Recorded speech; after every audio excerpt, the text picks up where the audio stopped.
안녕하세요. 안전보건 AI 센터입니다. 오늘은 조금 솔직한 이야기를 해보겠습니다. 주제는 바로 건설안전관리자. 진짜 하실 건가요? 최근 많은 분들이 건설안전관리자 직무에 관심을 갖고 있습니다. 중대재해 이슈 이후 채용도 늘었고 전망이 좋아 보이기도 합니다. 하지만 현장에서 오래 일한 사람들은 조용히 이런 말을 합니다. 생각보다 많이 힘든 직업이다. 오늘은 좋은 말보다 현실적인 조언을 드리겠습니다. 일 생각보다 정규직이 적습니다. 먼저 가장 현실적인 이야기부터 하겠습니다. 많은 분들이 이렇게 생각합니다.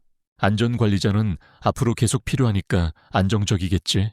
하지만 현실은 다릅니다. 건설 현장은 대부분 프로젝트 단위로 운영됩니다. 공사가 끝나면 현장도 끝납니다. 그래서 정규직보다 계약직 비율이 훨씬 높습니다. 1년 계약, 2년 계약, 현장 종료와 함께 계약 종료. 이 패턴이 반복됩니다. 즉, 한 곳에서 오래 정착하며 일하는 직업과는 거리가 있습니다. 이 전국을 돌아다녀야 하는 삶, 건설안전관리자의 현실 중 가장 힘든 부분이 바로 이것입니다. 현장이 생기는 곳으로 이동해야 합니다. 서울, 울산, 부산, 창원, 지방 소도시, 집을 옮기거나 주말 부부가 되거나 숙소 생활을 해야 하는 경우도 많습니다. 결국 한 지역에 정착해서 살기가 어렵습니다. 가족이 있다면 이 부분은 정말 큰 고민이 됩니다. 삶 현장 위험 노출은 생각보다 큽니다. 안전관리자라고 해서 안전한 사무실에만 있는 게 아닙니다. 실제로는 고소작업 구역, 크레인 작업, 용접, 화기 작업, 중장비 이동 구간, 밀폐 공간, 가장 위험한 곳을 매일 돌아다녀야 합니다. 즉, 위험을 통제하는 사람이지만 동시에 위험에 가장 많이 노출되는 사람입니다. 현장에서는 항상 긴장 상태를 유지해야 합니다. 이직률이 높은 이유, 건설안전관리자는 생각보다 이직률이 높습니다. 왜일까요? 프로젝트 종료, 근무지 이동 부담, 장시간 근무, 책임은 큰데 권한은 제한적, 이런 이유 때문입니다. 많은 사람들이 몇 년 경험 후 이렇게 계속 살 수 있을까라는 고민을 하게 됩니다. 항상 을의 위치라는 현실. 이 부분은 정말 중요한 이야기입니다. 건설 현장은 구조상 발주처, 원청, 하청, 협력업체, 계층 구조가 강합니다.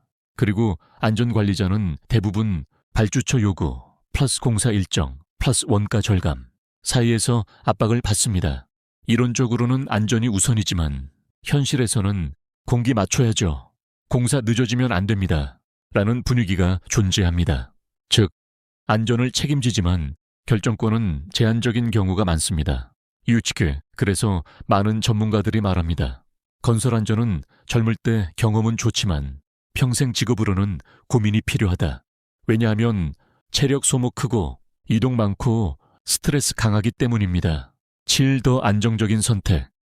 제조화학 분야, 현장 안전 경력을 쌓고 나면 많은 사람들이 이동하는 분야가 있습니다.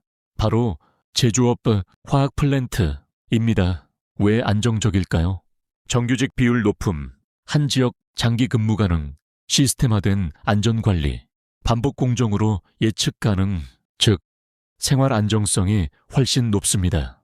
가족이 있는 분들에게 특히 추천됩니다. 8미래 산업, 자동화 분야 추천. 그리고 앞으로를 본다면 가장 추천하는 분야는 자동화, 스마트 팩토리 로봇 산업입니다. 이유는 명확합니다. 인력 부족 심화, 공정 자동화 확대, AH 로봇 도입 증가, 안전 시스템 디지털화, 즉 사람 중심 위험 작업이 줄어들고 시스템 안전 관리가 중요해집니다. 미래 안전 관리자는 현장 순찰보다 데이터와 시스템을 다루는 역할로 변화합니다. 지금부터 준비하면 10년 뒤 경쟁력이 크게 달라집니다. 그럼 건설 안전관리자는 하지 말아야 할까? 아닙니다. 건설 현장은 실무 경험 빠르게 쌓임, 문제 해결, 능력 성장, 다양한 공정 이해 가능이라는 큰 장점이 있습니다. 다만 중요한 건 평생 직업인지 경력의 시작점인지 본인이 명확히 생각해야 한다는 겁니다. 현실 조언 한마디. 건설 안전관리자는 멋있어 보이지만 쉽지 않은 길입니다. 계약직 많음, 이동 많음, 위험 노출 많음, 이직률 높음, 을의 위치, 이 현실을 알고 시작해야 합니다. 그리고 경력을 쌓았다면 제조, 화학, 자동화 같은 더 안정적이고 미래성 있는 산업으로 확장하는 전략도 반드시 고려해 보시길 바랍니다. 마무리 멘트. 직업 선택은 희망만 보고 결정하면 오래가기 어렵습니다. 현실을 알고 선택해야 후회가 없습니다. 오늘 영상이 여러분의 진로 고민에 조금이나마 도움이 되었길 바랍니다. 지금까지 안전보건 AI 센터였습니다.